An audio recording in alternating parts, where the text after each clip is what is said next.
கர்த்தர் உங்களை ஆசீர்வதிப்பாரா. நம்ம எடுத்து வாசிப்போமே. கர்த்தர் மேல் உன் பாரத்தை வைத்து விடு, அவர் உன்னை ஆதரிப்பார், நீதிமானே ஒருபோதும் தள்ளாட விட்டார். கண்களை போடுவோமா. இந்த மாச வாக்குத்தத்தம் அதுதான். கர்த்தர் மேல் உன் பாரத்தை வைத்து விடு, அவர் உன்னை ஆதரிப்பார், நீதிமானை ஒருபோதும் தள்ளாட விட்டார். அப்படின்னு கேட்போமா? நீங்க பேசுங்க, நாங்க கேட்கிறோம். மனுஷனுடைய வார்த்தை நம்மளை வேதனைப்படுத்தி இருக்கிறது. ஒரு மாத காலம் அந்த எலெக்ஷன் பல ஆட்கள், அரசியல் தலைவர்கள், அரசியல் பிரபலங்களோட வார்த்தையை கேட்டு கேட்டு கேட்டு நியூஸ பார்க்கவே வெறுத்து போய் கிடக்கணும். ஆண்டவர்தான் நம்மோடு பேசணும். இன்னொரு பக்கத்துல நம்ம குடும்பத்தில் அநேக வார்த்தைகள் வேதனையாய் வந்து, நம்ம பக்கத்து வீட்டில் இருந்து அநேக வார்த்தைகள் வேதனையாய் வந்து நொந்து போய் வந்திருக்கிறோம். உட்கார்ந்து கொண்டிருக்கிறோம், அதை கேட்டுக் கொண்டிருக்கிறோம். ஆண்டவர் நம்மோடு பேசட்டும்னு கேளுங்க. நீங்க பேசுங்க, நீங்க பேசுங்க, நீங்க பேசுங்க, நாங்க கேட்கிறோம். எங்களை கிருபையாய் நேசிக்கிற அன்பின் நல்ல தகப்பனே, வார்த்தைக்காய் காத்து நிற்கிறோம். நீங்க பேசுங்க, நாங்க கேட்கிறோம். நான் கேட்கிறேன். காதுகளை திறந்து, என்னுடைய இதயத்தை திறந்து காத்திருக்கிறேன். நீங்க பேசுங்க. தகுதி இல்லாத என்ன ஒரு விஷயம் தகுதிப்படுத்தி சரிப்படுத்தி வார்த்தை சொல்லக்கூடிய திராணிய எனக்கு தான், அந்த பலத்தை எனக்கு தான். நீ சொல்ல வேண்டியதை, நீங்க வைத்திருக்கிற திட்டத்தை நான் சரியாய் சொல்ல எனக்கு கிருபை கொடுங்க. என்னுடைய கருத்துல தாழ்த்துகிறேன், சாஸ்திரமாய் ஒப்புக் கொடுக்கிறேன். நீங்க பேசுங்க, நாங்க கேட்கிறோம். வார்த்தை ஜனங்களுடைய வாழ்க்கையில் ஒரு பெரிய மாற்றத்தையும் ஆசீர்வாதத்தையும் உண்டாக்கி தரட்டும். இயேசுவின் இன்ப நாமத்தில் ஜெபிக்கிறோம். அன்பு நல்ல தகப்பனே, ஆமென், ஆமென், அல்லேலூயா. கர்த்தர் நல்லவர், நீதிமான் ஒருபோதும் தள்ளாட விடாத ஆண்டவர் நம்முடைய ஆண்டவர். நீதிமானை ஒருபோதும் தள்ளாட விடாத ஆண்டவர் நம்முடைய ஆண்டவர். மாசத்துடைய இந்த வாரத்துடைய தலைப்பு தான், நம்மை தள்ளாட விடாத ஆண்டவர். நம்மை தள்ளாட விடாத ஆண்டவர். நீங்களும் நான் யாரு என்றாரு சொல்லுங்களேன். சந்தேகம் அதுல சொல்லுங்க. நீங்களும் நானும் சொல்லுங்களேன். பக்கத்து வீட்டுல யாருமே இல்லை, நம்ம பக்கத்துல. நம்ம தைரியமா என்ன சொல்லலாம்? சொல்லுங்க. நம்ம குடும்பம் தான் இருக்கிறோம். பக்கத்து வீட்டுல இருந்தாதான் சரி, ஒருவேளை அவங்க ஏதாச்சும் நம்மளை சொல்லிடுவாங்களான்னு நினைக்கலாம். நம்ம யாரு? இன்னொரு சொல்லுங்களேன், சத்தமா, நல்லா டவுட் இல்லாம சொல்லுங்க, சந்தேகம் இல்லாம, விசுவாசத்தோட. ஆண்டவர் நம்மை ஆசீர்வதிப்பாரா. அல்லேலூயா. நீதிமானை நம்ம அந்த வசனத்தை பார்த்தோம் போன வாரம், முதல் வாரம். ஆதரிக்கிற ஆண்டவர். 2 வாரம் என்ன பார்த்தோம்? ஆதரிக்கிற ஆண்டவர். 2 வாரம் அதுதான் தலைப்பில் பார்த்தோம். இந்த மாதிரி அடுத்த என்ன பார்க்க போறோம்? நீதிமானை ஒருபோதும் தள்ளாட விடாத ஆண்டவர். நம்முடைய ஆண்டவர் நம்மளை என்ன செய்ய மாட்டாரா? தள்ளாட விட மாட்டார். அப்போ இந்த ஆண்டவருடைய வாக்குத்தத்தம் எப்போதும் பொய்யாய் போகாது, வெறுமையாய் திரும்ப, வெறுமையா திரும்ப. ஆகவே ஆண்டவர் சொல்லுகிற காரியம், கர்த்தர் மேல் உன் பாரத்தை வைத்து விடு. கர்த்தர் மேல எத்தனையோ வருஷம் படிச்சிருக்கேன் இந்த வசனத்தை. ஆனா கர்த்தர் மேல் பாரத்தை அப்படிதான் மனப்பாடமா பண்ணிட்டு இருந்தோம். அப்படிதான் மனப்பாடம் பண்ணோம். என்ன சொல்லுவோம்? கர்த்தர் மேல் பாரத்தை. ஆனா வசனம் என்ன சொல்றது? உன் பாரத்தை வைத்து விடு. கர்த்தர் மேல் உன் பாரத்தை வைத்து விடு, அவர் உன்னை ஆதரிப்பார். நம்ம கடந்த 2 வாரமும் இதுதான் பார்க்கணும். அவர் உன்னை என்ன செய்வாரா? எப்படி ஆதரிப்பார் பார்த்தோம். இன்னைக்கு நம்ம பார்க்க போறோம், நம்மை தள்ளாட விடாத ஆண்டவர். நம்மை தள்ளாட விடாத நம்மள என்ன சொல்றாரு? நீதிமான். நம்ம என்ன சொல்றாரு? நீதிமான். ஒரு பெரிய பாக்கியம், ஒரு பெரிய ஆசீர்வாதம், பெரிய ஆசீர்வாதம். எலெக்ஷன் முடிஞ்ச உடனே எல்லாருக்கும் ஒரு போன் கால் வந்துச்சான்னு தெரியல. எல்லாருக்கும் ஒரு போன் வந்து முடிச்ச அடுத்த நாள் ஒரு சர்வே எடுத்தாங்க. என்ன சர்வே? நீங்க யாருக்கு ஓட்டு போட்டிருக்கீங்க அப்படின்னு கேட்டாங்க. எத்தனை பேருக்கு வந்துச்சா? ஒண்ணு வந்துச்சா? அப்போ ஒரு சர்வே எடுத்தாங்க. இந்த சர்வே என்ன காட்டுது அப்படின்னா ஒரு பெரிய மாற்றத்தை காட்டுது. பெரிய மாற்றத்தை உடனே அதுக்கு ஒரு சர்வே போட்டு அது யாரை எப்படின்னு சொல்லி அதை கொண்டு வந்துட்டாங்க. அப்போ ஆண்டவருடைய நாமம் மகிமைப்படுகிற காரியங்களை கர்த்தர் செய்கிறார். ஆண்டவருடைய நாமம் மகிமைப்படுகிற காரியங்களை கர்த்தர் என்ன செய்கிறாரா? ஏன் அப்படின்னா நீதிமானுடைய ஜெபம் கேட்கப்படுகிறது. நம்முடைய ஜெபத்தை கர்த்தர் கேட்கிறார். நம்முடைய ஜெபத்தை கர்த்தர் கேட்கிறார். அப்ப இங்க உங்களை என்னையும் நீதிமான் ஒருபோதும் தள்ளாட விடாத ஆண்டவர். எலெக்ஷன்ல மாத்திரம் இல்ல, ஏன் இந்த மாசத்துல இப்படி வாக்குத்தத்தத்தை கொடுத்தால் அவருக்கு தெரியும். அவருக்கு தெரியும். கர்த்தர் நிச்சயமா நம்முடைய ஜெபத்தை கேட்கிறார். நிச்சயமா ஒரு அற்புதத்தை கர்த்தர் என்ன செய்வாரு? செய்வார். அல்லேலூயா. அப்ப இன்னைக்கு நம்ம பார்க்க போற நீதிமானை எப்படி தள்ளாட விடாத ஆண்டவர் எப்படி எல்லாம் நடத்துகிறார் நம்மை என்ன சொல்லி பார்க்க போறோம். எடுத்து வாசிங்க. நீதிமானை எப்படி ஆசீர்வதிக்கிறார். முதல்ல சங்கீதம் 92:12. சங்கீதம் 92:12.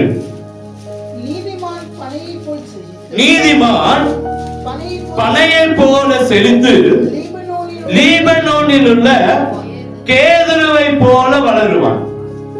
எப்படி ஆசீர்வதிக்கிறாரா? நீதிமான் பனையை போல செழிக்கிறார். ஃபர்ஸ்ட் என்ன சொல்றாரு? பனை மரம் எப்படி செழிக்கும்? பனை மரம் எப்படி செழிக்கும்?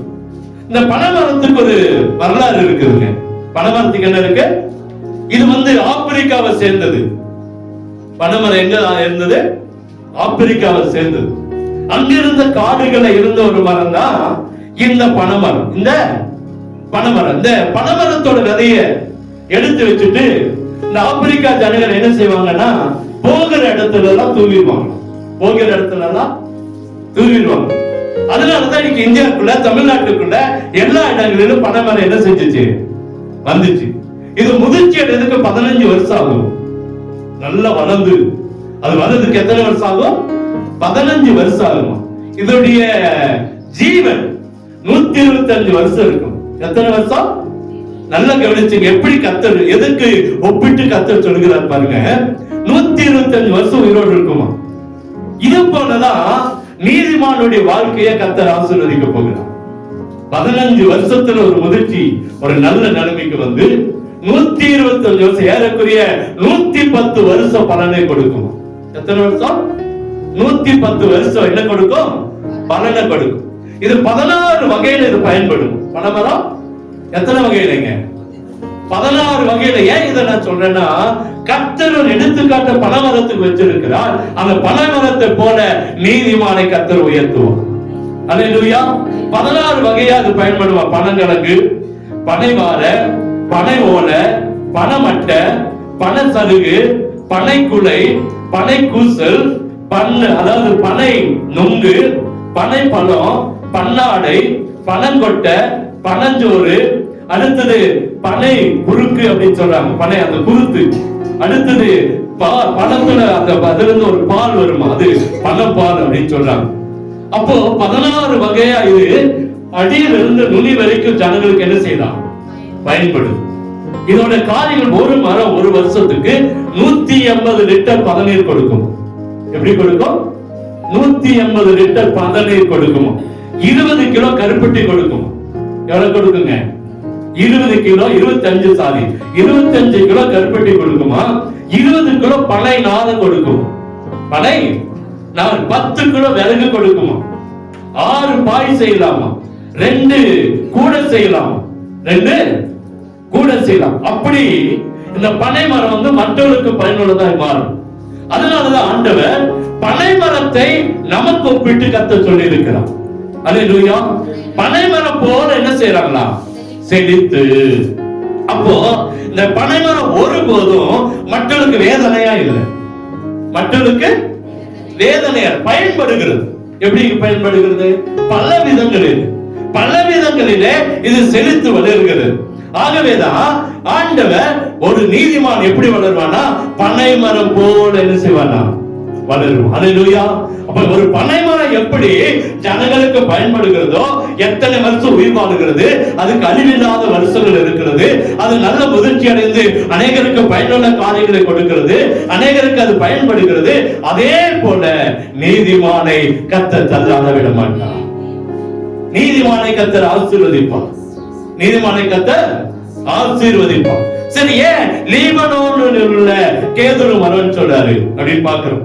இந்த லீபனோன் என்பது வெண்மையானது. லீபனோன் என்பது வெண்மையானது, தூய்மையானது, பரிசுத்தமான. லீபனோன் என்று சொன்னாலே அது வெண்மை, தூய்மையானது, பரிசுத்தமானது. இது பாலஸ்தீன தேசத்துல வடமேற்குள்ள ஒரு மலையில இந்த மலை இருக்கு. எர்மோன் என்றால் ஒரு மலை அங்க இருக்கு. இந்த எர்மோன்ல தான் லீபனோன் என்றதான ஒரு ஊர் என்ன செய்து இருக்குது. இந்த கேதுரு மரத்தை குறித்து என்ன சொல்றாங்கன்னா, அது படர்ந்து விரிந்து வளருகிற ஒரு மரம். படர்ந்து ஆலமரத்தை காட்டிலும் அது என்ன செய்யுமா, வளருமா. அதோட ஹைட் வந்து பாத்தீங்கன்னா 100 அடி இருக்கும். ஹைட் எவ்வளவு? 100 அடி. அதனுடைய அகலம் பாத்தீங்கன்னா 6 அடி அகலம் உள்ள ஒரு மரம். இந்த மரத்துக்கு கீழே இந்த வேர்கள் வந்து பல மைல் தூரம் பறந்து விரிந்து இருக்கும். எந்த மரம்? கேதுரு மரம். இது பறந்து விரிந்து இருக்கிற மரம். ஏறக்குறைய இந்த மரத்துக்கு கீழே 5000 பேர் தங்கலாம். எத்தனாயிரம் பேருங்க? 5000 பேர் தங்கலாம். புயல் வந்தாலும் ஒண்ணாகாது, எந்த மழை வந்தாலும் ஒண்ணாகாது. எத்தனை காரியங்கள் இதன் மேல் மோதினாலும் அதை விலத்தள்ள முடியாது. அதனாலதான் ஆண்டவர் சொல்றாரு, கேதுரு மரத்தை போல நீதிமானை கர்த்தர் வளர செய்வாராம். அல்லேலூயா. ஏன் இந்த காரியங்கள்? ஒரு பனை மரத்தை போல கர்த்தர் நீதிமானை செழிக்க பண்ணுவார். கேதுரு மரத்தை போல கர்த்தர் அவனை வளர செய்வார். கேதுரு மரத்துக்கு அந்த கேதுரு மரத்துக்கு கீழே 5000 பேர் தங்குற அளவுக்கு ஒரு பறந்து விருந்து இருக்கிறதான ஒரு பெரிய மரமாய் இது மரம் வளருமா. அல்லேலூயா. அதை சொல்றாங்க, அதுல எந்த புயல் வந்தாலும் தாக்காது, ஒண்ணும் செய்ய முடியாது. ஏன்னா இந்த வேர்கள் பக்கத்துல போய் இருக்கிற பாறை, இருக்கிற மண்ணுக்குள்ள எல்லாம் சரணடைஞ்சிருமா.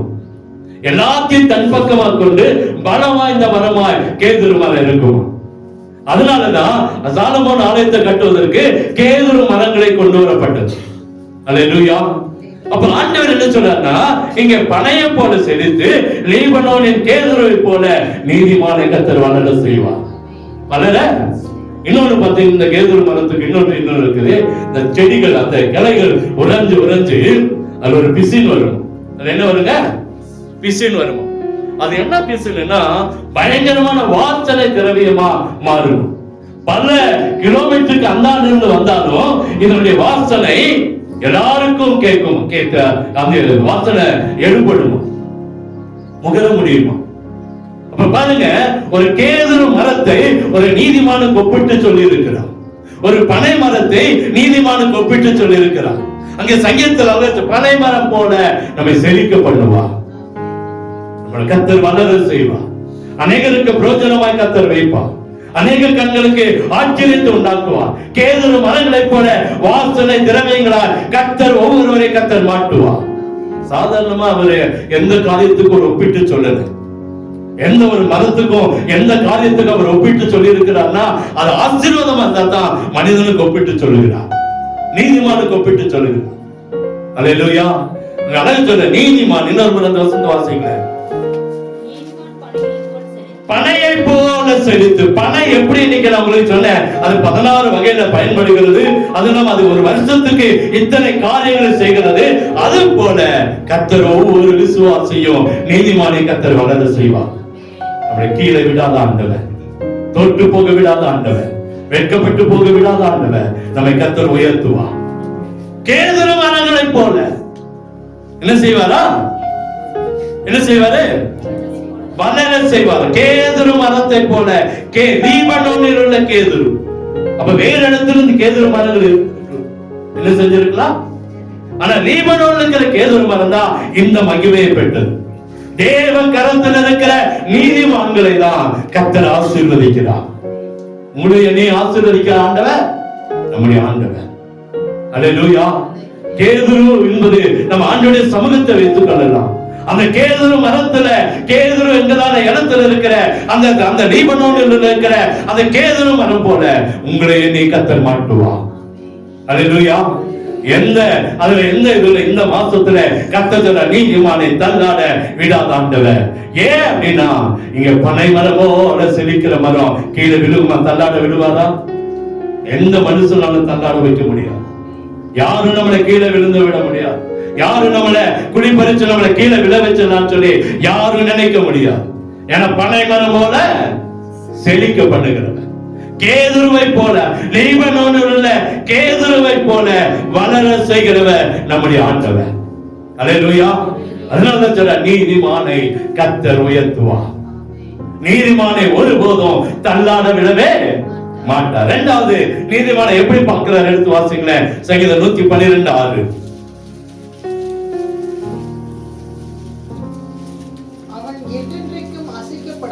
அவன் என்னென்னைக்கும் அசைக்கப்படாது இருப்பான். நீதிமான் நித்திய கீர்த்தி உள்ளவன். அவன் ஒருபோது அசைக்கப்படாத. மேலேயே பார்த்துட்டோம். அடுத்தது சொல்றாரு நீதிமான் நித்திய கீர்த்தி உள்ளவன். நித்திய அழிந்து போகிற புகழ் அல்ல, அழிந்து போகிற ஆசீர்வாதத்தை கொடுக்கிறது அல்ல நம்முடைய ஆண்டவர். நீதிமானுக்கு மேலான ஆசீர்வாதத்தை கர்த்தர் தரார். நித்திய கீர்த்தி உள்ளவன். கீர்த்தி என்றால் புகழ். கீர்த்தி என்றால் புகழ், பெயர். நம்மை கர்த்தர் அழிந்து போகிற கிரீடத்துக்காக, அழிந்து போகிற காரியத்துக்காக உங்களை என்னை கர்த்தர் அழைக்கல.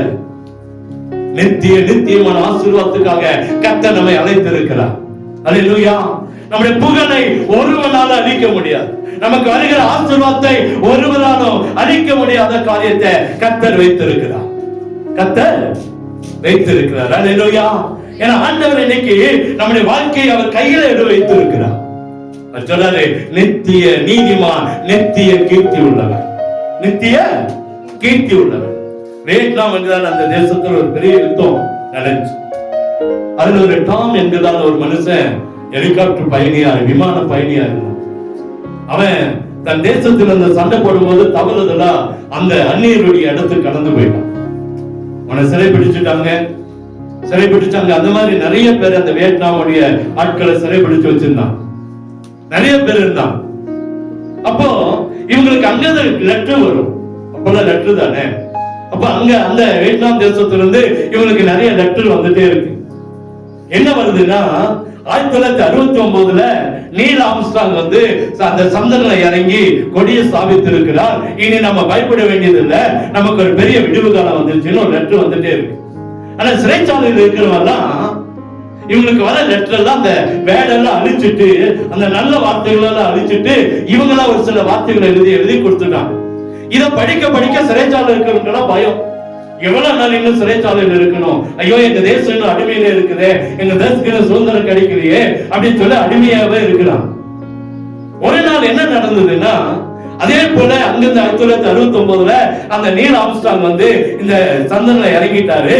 ஆகவே இனி நம்ம கைதியா இருக்க வேண்டிய அவசியம் இல்ல, எல்லாருக்கும் விடுதலையை அறிவிச்சுட்டாங்க, நம்மளால வெளியே வந்துடலாம், உங்களுக்கு இன்னும் விடுதலை கிடைக்கலையா அப்படின்னு ஒவ்வொரு லெட்டரையும் பார்க்கிறான்.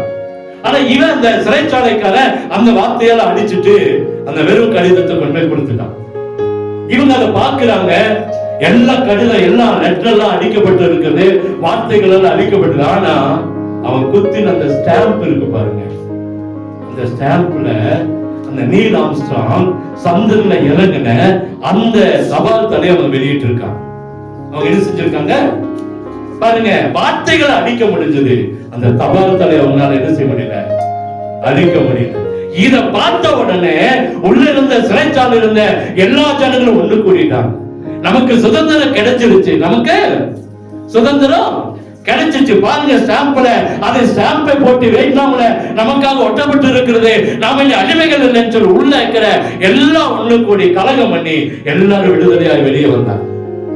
எல்லாரும் வெளியே வந்தாங்க. நீதிமான் நித்திய கீர்த்தி, எந்த புகழையும் நமக்கு வருகிற எந்த ஆசீர்வாதத்தையும் எந்த மனுஷனால அழித்து போட முடியாது. பாருங்க, எல்லா லெட்டர்லாம் அடிச்சான், வார்த்தைகளால அழிச்சு போட்டான். ஆனா அந்த தபால் தலைய அவனால் அழிக்க முடியும், அதை மறந்துட்டான். இந்த தபால் தலையை பார்த்த உடனே இவங்க கண்டுபிடிச்சாங்க, நம்ம ஜெயம் பெற்றவர்கள். நம்ம யாரு? நம்முடைய வாழ்க்கையிலும் எத்தனையோ தந்திரங்களை செய்யலாம், எத்தனை விதமான காரியங்களை செய்யலாம், ஒருபோதும் நீதிமானை தள்ளாட தள்ளிவிட யாராலும் முடியாது. கர்த்தர் நம்மோடு கூட இருக்கிறார். எத்தனை அழிவுகள் வந்தாலும், எத்தனை பிரச்சனைகள் வந்தாலும், நம்மோடு கூட இருக்கிறவன் நித்திய கீர்த்தியாய் கர்த்தர் நம்மை மாட்டுவார். நித்திய கீர்த்தியாய். உலகத்தின் அழிவுக்காக நம்மளை அழைக்கல, உலகத்தில் இருக்கிற காரியங்களுக்காக உங்களை அழைக்கல, நித்தியமான ஆசீர்வாதத்துக்காக கர்த்தர் நம்மை அழைத்திருக்கிறார். நீதிமான கிடைக்கிற அடுத்த சுதந்திரம் நித்திய கீர்த்தி உள்ளவன். மூன்றாவதா எடுத்து வாசிங்க சங்கீதம் 118:15. சங்கீதம் 118:15. ரட்சிப்பின் கம்பீர சத்தம் இருக்கும். அல்லேலூயா. அங்க அழைச்சல் கர்த்தரின் வலது கரம் பராக்கிரமம் செய்யும். நீதிமான்களுடைய கூடாரத்தில் என்ன இருக்காமா? கம்பீர சத்தம். எப்படிப்பட்ட கம்பீர சத்தம்? ரட்சிப்பின், மீட்டெடுத்த, குழியிலிருந்து மேலே எடுத்த, பாவத்திலிருந்து மீட்டெடுத்த, அக்கிரமத்திலிருந்து மீட்டெடுத்த, கடனிலிருந்து மீட்டெடுத்த, வியாதியிலிருந்து மீட்டெடுத்த, பிரச்சனையிலிருந்து மீட்டெடுத்த கம்பீர சத்தம் ஒவ்வொரு நீதிமன்ற வீட்டிலையும் கர்த்தர் தருகிறார். சந்தோஷம் இல்லையா? அல்லேலூயா. நீதிமானுடைய வீட்டில் என்ன இருக்குதா? கம்பீர ரட்சிப்பின் கம்பீர சத்தம், தூக்கி எடுத்த கம்பீர சத்தம். பிரச்சனையை மாட்டுகிற, வேதனையை மாட்டுகிற, கண்ணீரை மாட்டுகிற கம்பீர சத்தத்தை கர்த்தர் நமக்கு வைத்திருக்கிறார். அல்லேலூயா. கம்பீர சத்தம். ஆப்பிரிக்கா தேசத்துல புதுசா கிறிஸ்துவை ஏற்றுக்கொண்டவங்களா ஒரு மலையில போய் தான் ஜெபம் பண்ணுவாங்க. மலையில ஏன்னா பயந்து போய் ஜெபம் பண்ணுவாங்க. தினந்தோறும் பல மைல் தூரம் காட்டுல நடந்து, அவங்க நடந்து அந்த வழியெல்லாம் ரோடாவே மாறிடுச்சா, வழியாவே மாறிடுச்சு. காடு எல்லாம் வழியா மாறிடுச்சா. இப்ப ஒவ்வொருத்தரும் ஒவ்வொரு கொகைக்குள்ள போய் ஜெபம் பண்ணுவாங்க. ஒரு நாள் நம்ம நடந்து போகலனாலும் அந்த வழியில என்ன வச்சிருமா? புல்லு மறைச்சிடும். அந்த வழியில என்ன வந்துடும்? அப்ப கண்டுபிடிச்சிடுவாங்களாம், இவங்க வரல, இன்னைக்கு இவங்க ஜெபத்துக்கு என்ன செய்யல, வரல அப்படின்னு கண்டுபிடிச்சிடுவாங்க. அப்படிப்பட்டதான ஒரு காரியம் நடந்து வந்ததும் இவங்க எல்லாம் போய் அந்த வனாந்தரத்துல, அந்த காடுகள்ல இவங்க ஜெபம் பண்ணி ஒரு பெரிய படை இவங்களுக்கு விரோதமா கடந்து வந்துச்சான். இந்த கிறிஸ்துவுக்கு விரோதமா ஒரு பெரிய கூட்டமே இவங்களுக்கு விரோதமா போயிடுச்சு அப்படின்னு சொல்லி ஒரு 2 நாள் நடக்கலனாலும் அந்த வழி வந்து புல்லு முளைச்சிடும். அப்படிப்பட்ட ஒரு தேசம், அப்படிப்பட்ட ஒரு காடு. ஆனா இவங்க எல்லாம் ஒரு நாள் என்ன செஞ்சாலும் இவங்களுக்கு தெரிஞ்சிருச்சு, நாளைக்கு நமக்கு எதிராக ஒரு பெரிய யுத்தம் நடக்க போது, கிறிஸ்துவுக்கு விரோதமா ஒரு கூட்டம் கூட போறாங்க, என்ன செய்யுது? சரி, எப்போது போல வனாந்தரத்துல போய் நம்ம ஜெபம் பண்ண ஆரம்பிச்சிடலாம். எல்லாம் போயிட்டாங்க காட்டுக்குள்ள, எல்லாம் நடந்து போற பாதை. ஒரு நாள் நடக்கலன்னா தான், 2 நாள் நடக்கலன்னா தான் அந்த புல்லு மலைக்கும். இவங்க எல்லாம் நடந்து போயிருக்காங்க. அப்ப அது வழியா தானே இருந்திருக்கும். வந்தானா ஏரியா புரிய சுத்தி அந்த வழியை கண்டுபிடிக்கவே முடியலையா? ஏன்னா அவங்களுடைய துதி ஆராதனை கர்த்தர் ரட்சிப்பின் சத்தத்தை எங்க கொடுத்தாராம். கண்டே பிடிக்க முடியல. என்னென்னமோ பண்ணி எங்கெங்க போய் தேடியும் அவங்க போன பாதைய, அந்த காட்டுக்குள்ள வழியை கண்டுபிடிக்க முடியாத அளவுக்கு கர்த்தர் அவங்களுடைய கண்களை குருட்டாட்டமாய் மாற்றினார். யாருடைய கண்களை? அந்நியருடைய கண்களை. யாருடைய கண்களை? அந்நியருடைய கண்கள். அல்லேலூயா. அப்ப நீதிமானுடைய வீட்டில ரட்சிப்பின் கம்பீர சத்தம் உண்டாயிருக்கும். ஆப்பிரிக்கா மாத்திர நம்முடைய வாழ்க்கையிலும் கர்த்தரை நோக்கி பார்த்து இருக்கிறோம். நிச்சயமா நம்முடைய வீட்டில ரட்சிப்பின் கம்பீர சத்தத்தை கர்த்தர் தருவார். ஒருபோது ரட்சிப்பை நம்ம இழந்து போகாதபடிக்கு கர்த்தர் நம்ம உயர்த்துவார். அல்லேலூயா. அல்லேலூயா. கர்த்தர் சொல்ற ரட்சிப்பின் சத்தம் நம்முடைய வீடுகளே கேட்கப்படுவா. நம்முடைய வீட்டில் இருக்கிற அலங்கோலங்கள் என்ன செய்யும்?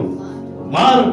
கவலைகள் மாறும், அனுபவங்கள் மாறும், வேதனை மாறும், போராட்டம் மாறும், கண்ணீர் மாறும், கவலைகள் மாறும், துக்கங்கள் மாறும், துயரங்கள் மாறும்.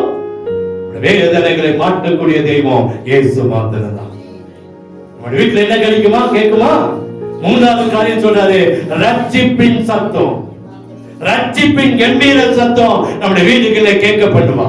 நம்ம எதற்காக ரட்சித்தாரோ, நம்ம எதற்காக தெரிந்து கொண்டாரோ, எதற்காக வேறு பிரித்தாரோ, அந்த நோக்கம் நம்முடைய வீட்டில நடத்தி காட்டுவா. பயப்படாதீங்க.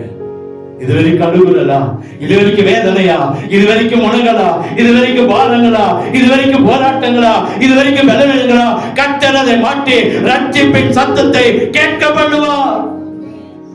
அல்லேலூயா. அடுத்தது நீதிமான்கள் எப்படி கர்த்தர் ஆசீர்வதிக்கிறார்? நீதிமொழிகள் 10:3. வருந்த விடார். போதும். நீதிமான்களை பசியினால் என்ன செய்யறது இல்லையா? வருந்த விட மாட்டார். நம்முடைய வீட்டுல பசி என்பது இல்லை. வயிற்று பசி மாத்திரம் இல்லை, எல்லாம் பசியும் கர்த்தர் மாட்டுவார். பசியின் உடனே நம்ம சாப்பாட்டுக்கு நேரம் போயிடக்கூடாது. ஏற்கனவே பசியில இருக்கிறோம் மாஸ்டர் அப்படின்னு சொல்லிடக்கூடாது. நிறைய பேர் சாப்பிட்டு வந்திருக்கீங்கன்னு எனக்கு தெரியும், நிறைய பேர் சாப்பிடாம வந்திருக்கிறோம் தெரியும். அந்த பசியை மாத்திரம் இல்லை, எல்லா பசியும் மாத்துவான். எல்லா பசியும் வாழ்க்கையில் இருக்கிற என்னென்ன பசி இருக்கும், கடனோடு போராடி கொண்டிருக்கலாம், வியாதியோடு போராடி கொண்டிருக்கலாம், என்ன காரியங்களா இருந்தாலும் நம்முடைய கர்த்தர் பசியினால் வந்து விட மாட்டாரா? அல்லேலூயா. கிடைக்குமா கிடைக்காதா, என்ன செய்ய போகிறோம், என்ன நம்ம வாழ்க்கையில நடக்க போது ஏங்கிக் கொண்டிருக்கலாம். கர்த்தர் சொன்னார், பசியினால் நம்மை வருந்த விடா. அல்லேலூயா. பசி என்பது நம்முடைய வாழ்க்கையில இல்லைன்னு கர்த்தர் சொல்றார். வேதனை என்பது இல்ல. நீதிமானுடைய வீட்டில பசி இல்ல, பட்டினி இல்ல, வேதனை இல்ல, வெட்கங்கள் இல்ல, அவமானங்கள் இல்ல. அல்லேலூயா. ஒரு பிரான்ஸ் நாட்டுல ஒரு பெரிய படை தளபதி மாவீரன் இருக்கிறான், நெப்போலியன் இருந்தான். அவன் நைட்ல என்ன செய்வானா, தன் வீரர்கள் எல்லாரும் என்ன செய்யறாங்க அப்படின்னு பார்க்கறதுக்கு அப்படியே ஊர்வலம் போவான். அந்த நகர்வலம் எல்லா சிப்பாய்களையும் போய் பார்த்துட்டு என்ன செய்யறாங்க, தூங்குறாங்களா, காவல் காக்குறாங்களா அப்படின்னு பார்த்துட்டே போவான். ஒரு நாள் அப்படியே நடந்து போயிருக்கிறான். அப்படியே போகும்போது எல்லா லைட்டும் அமைஞ்சிருக்கு குடிசையில், அந்தந்த டென்ட்ல எல்லாரும் தூங்குறாங்க. ஒரே ஒருத்தருடைய அந்த டென்ட்ல மாத்திரம் லைட் வெளிச்சு எரிஞ்சுட்டு இருந்துச்சான். என்னதான் சரி, எல்லாரும் தூங்குறாங்க, இவன் மாத்திரம் எப்படி குளிச்சுட்டு இருக்கான். உள்ள போய் பார்த்தா அவன் அப்படியே தூங்கிட்டு இருந்தான். அப்படியே அவன் பக்கத்துல ஒரு டேபிள், அந்த டேபிள் பக்கத்துல ஒரு லெட்டர் இருந்துச்சான். அந்த லெட்டர் என்னன்னா, அவங்க அம்மா எழுதின லெட்டர். அன்புள்ள மகனே, அடுத்த வாரம் தங்கச்சி கல்யாணம், தங்கச்சிக்கு பணம் அனுப்பி கல்யாணத்துக்கு நம்ம வீட்டுக்கு கொஞ்சம் ரிப்பேர் காரியங்களா செய்யணும், அதுக்கு கொஞ்சம் பணம் அனுப்பிவிடு. அதே போல என்னுடைய மருத்துவ செலவுக்கு பணம் அனுப்பிவிடு அப்படின்னு ஒரு சில குறிப்புகள் அந்த அம்மா, அவங்க அம்மா எழுதினாங்க. இதெல்லாம் படிச்சுட்டேன். நான் இப்ப இருக்கிறது ஒரு சிப்பாய், ஒரு போர் சூழ்நிலையில் இருக்கிறேன். எனக்கு எந்த பணமும் இல்லை, எனக்கு யார் உதவி செய்வா அப்படின்னு அந்த அதுக்கு கீழே பயங்கர ரொம்ப நேரம் அழுது, அவன் என்ன செய்யுதுன்னு தெரியாம அழுதுட்டே இருந்து அப்படியே தூங்கி இருக்கிறான். அழுது பின்னாடி அது கீழே எழுதி இருக்கிறான், என்னோட சூழ்நிலையை சரியில்லைம்மா, எனக்கு பணம் எதுவும் இல்லை, நான் வேதனையோடு இருக்கிறேன், எனக்கு யார் உதவி செய்வா அப்படின்னு எழுதிட்டு ஒரு கேள்விக்குரிய போட்டு வச்சுட்டு அந்த லெட்டர் மேலேயே அப்படியே கையை வச்சு தூங்கிட்டான்.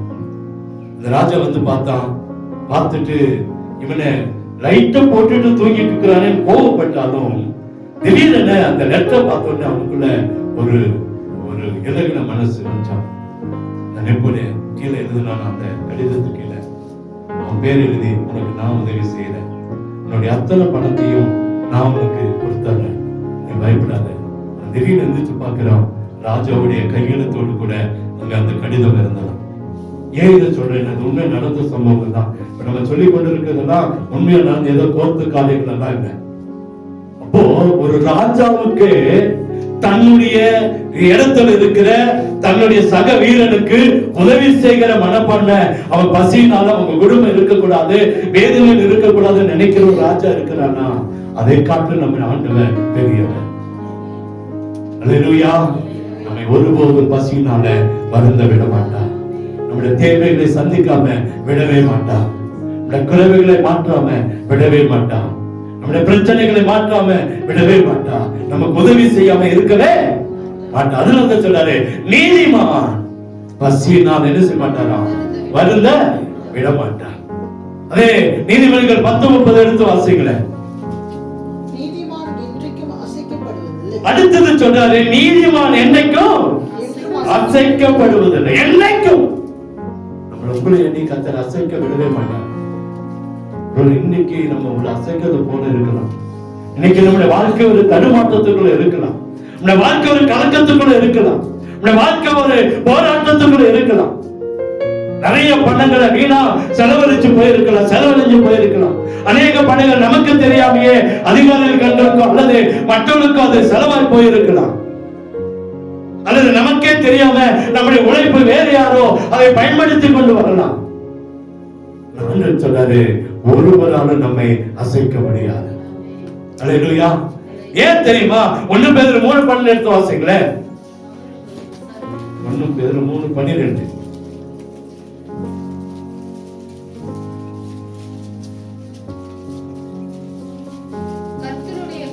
கர்த்தருடைய கண்கள் நீதிமான்கள் மேல் நோக்கமாக இருக்கிறது. யார் மேல் நோக்கமா இருக்கா? நீதிமான்கள் நோக்கமா இருக்கிறதுனால நம்ம அசைக்கப்படுவது இல்லை. நம்ம என்ன செய்யல? அசைக்கப்படுவதில்லை. அல்லேலூயா. ஏன்னா இன்னைக்கு ஆண்டவர் சொல்லுகிற காரியம் என்னன்னா, நீதிமானை ஒருபோதும் அசைக்க விடாத ஆண்டவர். ஏன்னா அவருடைய கண்கள் நம்ம மேல இருக்கிறது, நோக்கமா இருக்குதா. எப்படி இருக்கு? நோக்கமா இருக்கு. கர்த்தர் நல்லவர். ஒரு விசுவாசி கப்பல் பயணம் போறார். கப்பல்ல பயங்கரமான புயல் அடிக்குது. எல்லாம் கப்பலே நொறுங்கி போச்சு. அநேக சில துண்டுகளை பிடிச்சுக்கிட்டு பலகையில பிடிச்சு நீந்தி அங்கங்க போயிட்டாங்க. இவருக்கு ஒரு பலகை கிடைச்சது. அந்த பலகையில ஏறி அப்படியே நீச்சல் அடிச்சு ஒரு தீவுக்கு போயிட்டார். அங்க போய் பார்க்கிற சுத்தியும் தீவு, யாருமே மனசு இல்ல. அங்கேயே தனியா இருக்கிறார். போறாரு, மீன் பிடிக்கிறார், சாப்பிடுறாரு, வராரு, இப்படியே இருந்துட்டார். ஒரு நாள் அவர் மீன் பிடிப்பதற்காக போறாரு. போய் மீன் பிடிச்சிட்டு வர்றதுக்குள்ள அவர் வைத்திருந்த ஒரு சின்ன குடிசை போட்டு இருந்த குடிசை எரியுது.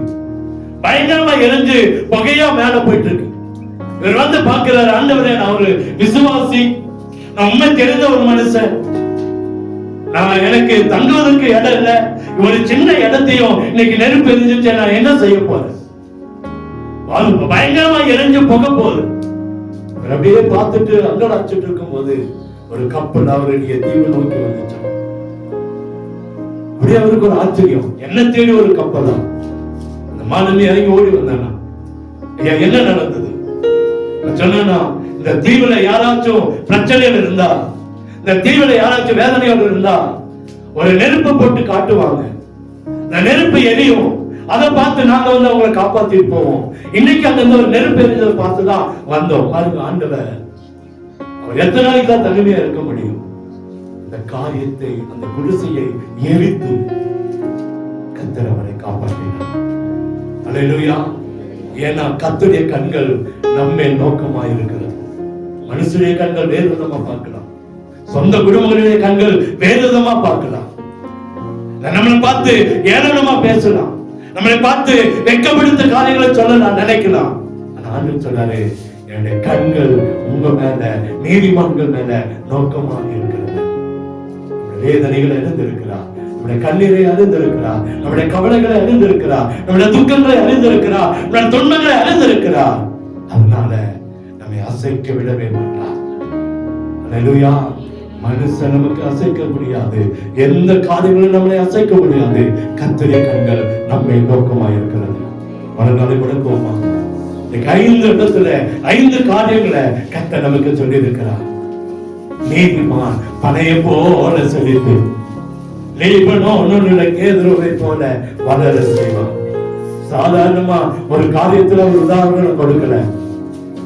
பனையை போல உயர்ந்த இடத்துல கர்த்தர் கொண்டு போய் நிறுத்துவார். கேதுருவை போல கர்த்தர் நம்மளை பயன்படுத்துவார். இரண்டாவது, நீதிமான் நித்திய கீர்த்தி உள்ளவன்.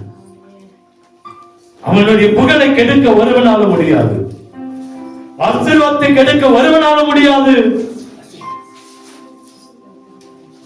வீட்டிலே ரட்சிப்பின் கம்பீர சத்தம் இருக்கும். 3வது, 4வது, நீதிமானை பசியினால் வருந்த விடார். 5வது, நீதிமான் யாரும் அசைக்கப்பட முடியாது, அசைக்க விடவே மாட்டான். அவருடைய கண்கள் நம்மை நோக்கமாய் இருக்கிறது. ஆண்டவர் நம்மை நீதிமான்களை மாற்றி இருக்கிறார். நீதிமானை தள்ளாட விட மாட்டார், நீதிமானை தள்ளாட விட மாட்டார். நிச்சயமாய் கர்த்தர் ஒரு அற்புதத்தை கர்த்தர் செய்வார். ஆண்டவருடைய கரத்தில் வந்திருக்கிறோம். ஆண்டவரை அர்ப்பணிப்போமா? ஆண்டவரை நீதிமானை தள்ளாட விடாத ஆண்டவர், படையை போல செலுத்தி தெய்வங்களோட கேதுரு போல வளர செய்கிறவரே, நீதிமானை நித்திய அஸ்திபாரங்களுள்ளாய் நித்திய கீர்த்தியுள்ளாய் மாற்றுகிறவரே, நீதிமானுடைய வீட்டிலே கம்பீர சத்தம் இருக்கும் என்று சொன்னீரேன். நீதிமானை பசியினால் வருந்த விடாதவரே, நீதிமானின் மேல் உடைய கண்கள் நோக்கமாய் இருக்கிறதே, நன்றின்னு சொல்லுவோம். நன்றி ஆண்டவரே. வார்த்தைகள் எங்கள் வாழ்க்கையில நடக்கட்டும், நிறைவேறட்டும். வார்த்தைகள் எங்கள் வாழ்க்கையில நடக்கட்டும், நிறைவேறட்டும். நீதிமானை தள்ளாட விடாத ஆண்டவர் என்பதை உறுதிப்படுத்துவதற்காக ஸ்தோத்திரம். வந்திருக்கிற ஒவ்வொருவரையும் நீதிமானை மாற்றி இருக்கிறதுக்காக ஸ்தோத்திரம். தேவ பிள்ளைகளையா நீதிமான்கள் என்று சொன்னா தேவ பிள்ளைகள், தேவன் நேசிக்கிறவர்கள், தேவனால் அன்பு கோருகிறவர்கள். ஆசீர்வதிக்க வேண்டும் என்று சொல்லி ஜெபிக்கிறேன். வந்திருக்கிற ஒவ்வொருவரையும் ஆசீர்வதி. இதில் கலந்து கொண்ட ஒவ்வொரு குடும்பங்களை ஆசீர்வதி. புதிதாக வந்த ஒவ்வொரு குடும்பத்தையும் ஆசீர்வதி. இதை கேட்டுக்கொண்டிருக்கிற ஒவ்வொருவரையும் ஆசீர்வதியும் ஆண்டவரே. நீதிமானை தள்ளாட விடாத ஆண்டவரே, தேவைகளை சந்திக்க ஆண்டவரே. என்ன தேவையா இருந்தாலும் சந்திக்க. குறைவுகளை மாட்டு, நிறைவானதை தாங்க, எல்லாவற்றிலும் வாழ்ந்திருக்க உதவி செய்ய. பனைய போல செலுத்து, லீபனோனுள்ள கேதுரை போல வளர செய்யும். நீதிமானை ஆண்டவரே நித்திய கீர்த்தியுள்ளவனாய் மாற்றும். நீதிமானின் வீட்டிலே கம்பீர சத்தங்கள் உண்டாகட்டும். நீதிமானின் வீட்டிலே பசியினால் வருந்த விடாத ஆண்டவர் அப்பாவுக்கு உதவி செய்யும். நீதிமான் ஆண்டவரை யாராலும் அசைக்க முடியாது என்று சொன்னீர்கள், அப்படியாய் நடத்தும். நீதிமான் என்று சொன்னா தேவனுடைய பிள்ளைகள் ஐயா, உம்மால நேசிக்கப்படுகிற ஜனங்களுக்கு ஆசீர்வாதத்தை கொடுக்கிறவரே, இருக்கிற ஒவ்வொருவரையும் ஆண்டவரே நீர் ஆசீர்வாதத்தினால் நிரப்புங்க. வீட்டில் இருக்கிற அப்பம், தண்ணீர், வருமானம், பொருளாதாரங்கள் ஆசீர்வதிக்கப்படும்.